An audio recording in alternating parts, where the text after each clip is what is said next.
Hello everyone, Tofu is back with another easy Korean grammar. 랑, 이랑. This particle has two meanings. Number 1, and. Number 2, with. In Korean, one of the ways to say and is 랑, 이랑. Usually, we use of this grammar in a speaking, and it is a bit casual, but it's not rude or impolite.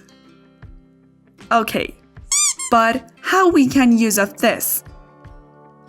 Noun plus 랑, 이랑. 랑, 이랑 attaches after noun. If our noun has 받침, we use of 이랑. Look at this sentence. 빵이랑 우유 샀어요.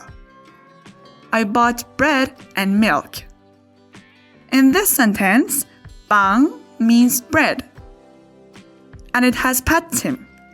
So, we added 이랑.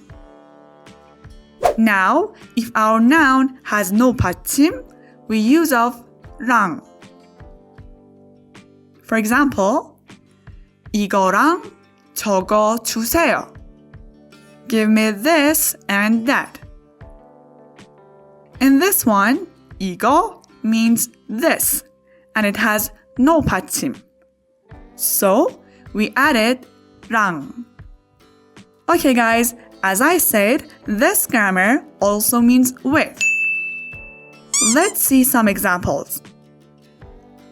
누구랑 갔어? Who did you go with?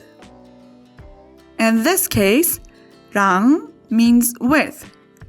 누구 has no 받침. So, we added 랑. Okay, next one. 오늘 지민이랑 놀 거야. Today, I will play with 지민. 이랑 also means with. 지민 has 받침. So, we added 이랑.